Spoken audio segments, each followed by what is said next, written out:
உறவுகள் அனைவருக்கும் என்னுடைய வணக்கம்.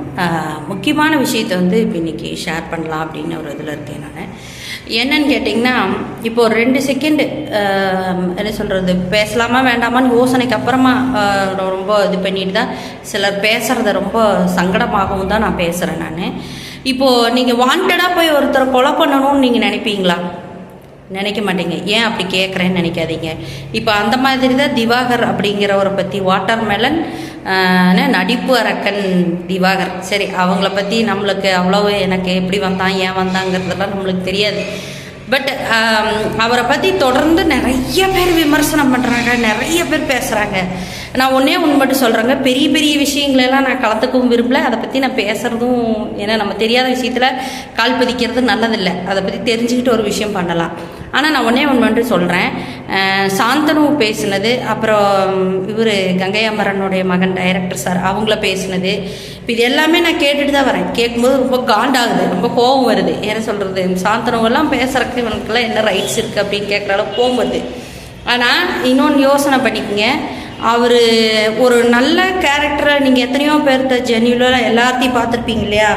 அவங்களாம் யாராவது ஒரு டைரக்டரையோ ஒரு நடிகரையோ நேரடியாக ஒரு சத்தம் போட்டுட்டு அதுக்கு ஒரு ரீசனபிளாக ஏதாவது சொல்லிட்டு போயிடுவாங்க. ஆனால் இவன் பேசுகிறதுக்கும் ஒரு கம்பேர் பண்ணிக்கிறதுக்கு ஏதாவது ஒரு ரீசன் இருக்கா? எந்த ரீசனுமே கிடையாது. ஆனால் காரணம் இல்லாமல் தன்னை விட என்ன சொல்கிறது, நடிப்புலேயோ அல்லது ஒரு திரையுலகத்துக்கு ஒரு படத்தை உருவாக்கி கொடுக்குறவங்களையோ கம்பேர் பண்ணி பேசுகிறேன்.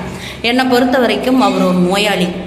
மனசளவில் அவரை ரொம்ப என்ன சொல்கிறது, நீங்கள் இப்படி நீங்கள் அப்படி நீங்களே தான் உருவாக்குனீங்க. நல்லா தெரிஞ்சுக்கங்க யூடியூபர்ஸே, நீங்கள் தான் அந்த ஆளை வச்சு மென்டலியாக அவன் இந்த மாதிரி எல்லாம் பண்ணுவான், எதை சொன்னாலும் செய்வான், அப்படி இப்படின்னு சொல்லி அந்த ஒரு கேரக்டரை நீங்களாக உருவாக்கி ஒரு இடத்துக்கு இழுத்துட்டு வந்துட்டு கடைசியில் இன்றைக்கி அவன் இவங்கள திட்டான் அவங்கள திட்டான்னு சொல்லிட்டு அவனையுமே திருப்பி திட்டுறீங்க. என்னை பொறுத்த வரைக்கும் என்னென்னா, அந்த ஆளை பொறுத்த வரைக்கும் டாக்டருக்கோ பிசியோதெரப்பியோ எதுக்கு படிச்சிருந்தாலும் உயரிய படிப்பு நல்ல விஷயந்தான். ஆனால் மனசளவில் அவர் ஒரு நோயாளி. தயவு செஞ்சு ஒரு நோயாளியை போய் நோண்டி துன்புறுத்தாதீங்க. இப்போ அந்த ஆள் ரொம்ப பேசுகிறான்னு சொன்னால் அவனுடைய பேச்சு நீங்கள் மீடியாக்குள்ளே கொண்டு வர்றங்காட்டி தான், ஐ மீன் யூடியூபர்ஸ் எல்லாம் அவன் பேசுனதை தூக்கி கொண்டு வர்றங்காட்டி மட்டும்தான்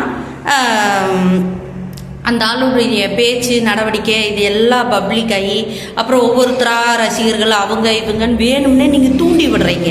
இதுலேயும் ஒரு பிரச்சனையை உருவாக்குறீங்க. தயவு செய்து அவர் ஒரு நோயாளி அப்படிங்கிறத ஒரு டிசைட் பண்ணிவிட்டு அவர் பேசுனதுக்கு ஓஹோ அப்படியாப்பா சரி விட்டுரு அப்படின்னு சொல்லுங்கள். ஏன்னு கேட்டால் இந்த இடத்துல நான் ஒன்று சொல்கிறேன் பாருங்கள், புத்தி தடுமாறியோ அல்லது பேதலிச்சோ இல்லை ஏதோ ஒரு நிலையில் மனசளவில் நிறைய வெரைட்டியான நோய்கள் இருக்குது. அதில் இவருக்கு ஒரு கேரக்டர். இப்போ மனநோயாளி கல்லெடுத்து அடிப்பான், ட்ரெஸ் இல்லாமல் போவான். நீங்களாம் அந்த மாதிரியே இருக்கீங்க? இல்லை எல்லோரும் ட்ரெஸ் போட்டிருக்கிறீங்கல்ல, எல்லோரும் நல்லபடியாக தானே இருக்கீங்க.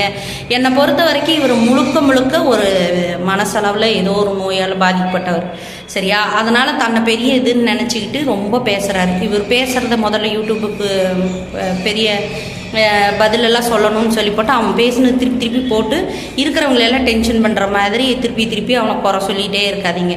இதே குறை இன்னும் சொல்ல அவன் வேறு ஸ்டேஜுக்கு வளர்கிறதுக்கான வாய்ப்பையும் நீங்கள் தான் கொடுத்துட்ருக்கீங்க, சரியா? இவரை பற்றி முதல்ல பேசாதீங்க. பேசாமல் இருந்துட்டாலே அவன் இருக்கிற இடம் தெரியாது. தயவு செய்து அவர் பேசுகிறதையோ இல்லை அவர் பேசின வீடியோவுக்கு விமர்சனம் பண்ணுறதையோ இதெல்லாம் பண்ணி உங்களுக்கு ஒரு டிஆர்பியோ அது ஏதோ இல்லை லைக்கோ இது ஏதாவது ஒன்று அதிகப்படுத்திக்கிறதுக்காக தொடர்ந்து அதை பண்ணாதீங்க.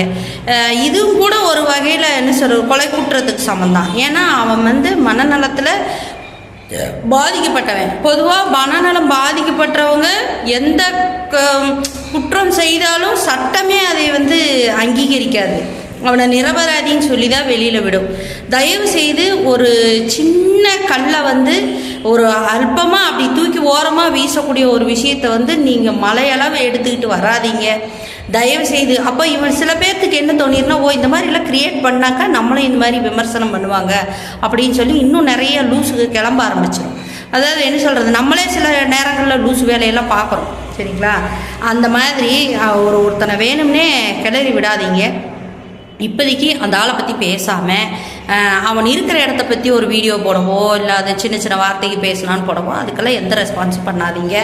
அப்படியே அவன் வீடியோவில் ஏதாவது பேசி போட்டிருக்கான்னு சொன்னால் விருப்பம்னா பாருங்கள், இல்லை அவன் பேசுனது பிடிக்கலன்னு சொன்னால் அதை தள்ளி விட்டுக்கிட்டு நீங்கள் அடுத்த வேலையை பாருங்கள். தயவு செய்து ஒரு மனநோயாளியை தொடர்ந்து தொந்தரவு பண்ணாதீங்க. ஏன்னா நீங்கள் பேசி பேசி பேசி பேசி அவனை இன்னும் ரொம்ப ஆழமான ஒரு குற்ற செயலை செய்யறதுக்கு நீங்கள் தூண்டுறீங்கன்னு தான் நான் சொல்லுவேன்.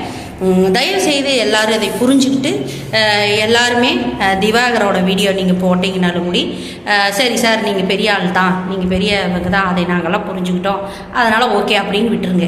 அது முடிஞ்சு போச்சா. ரெண்டாவது சினிமா துறைக்கு யாரும் இந்த ஆளை இனி மேற்கொண்டு எடுத்துகிட்டு போக போகிறது கிடையாது. ஆனால் நீங்கள் கிரியேட் பண்ணதான் ஏதாவது ஒன்று அவனுடைய கேள்விக்கு விமர்சனம் சொல்ல தான் இன்னும் உங்களுக்கு பிரச்சனைக்கு ஜாஸ்தியாகும். உங்களால் இப்போ காரணமே இல்லாமல் யாரையும் நீங்கள் தூண்டி விடுற மாதிரியெல்லாம் இருக்குது. அதனால் திரும்பி அதை பண்ணாதீங்க, அவ்வளோதான் சொல்லுவேன். எல்லா யூடியூபர்ஸும் நம்மளுடைய விளம்பரங்களோ அல்லது நம்மளுடைய வீடியோக்களோ நல்ல இடங்களில் மக்கள் மத்தியில் பதியணும் அப்படிங்கிறது மட்டும் மனசில் வச்சுக்கோங்க. இவர் ஒரு நோயாளின்னு சொல்லி தயவு செய்து புறக்கணிங்க. அதுக்கப்புறம் அவரை ட்ரீட்மெண்ட் பார்த்து அவர் நல்லாகிறது நல்லாகாதது அவரோட கையில். தயவு செஞ்சு அவரை பேசுகிறத விட்டுருங்க. இது ஒரு மிகவும் உங்களுக்கும் பாவத்தை சேர்த்திக்காதீங்க அப்படிங்கிற ஒரு இடத்துல இருந்து ஒரு பணிவாக நான் சொல்லிக்கிறேன். மற்றபடிக்கு அவர் பேசின கரெக்டாக நல்லா இங்கே சொல்ல வரல. அவன் பேசுனதெல்லாம் ரொம்ப கோபுற மாதிரி இருக்குது, அடிக்கிற மாதிரியும் இருக்குது. ஆனால் அதை பற்றி நம்மளுக்கு தேவையில்லை. ஒரு நோயாளியை நம்ம நோண்டாதீங்க. அவன் பேசுகிறத வச்சே உங்களுக்கு தெரியலையா, புரிஞ்சுக்கணும்.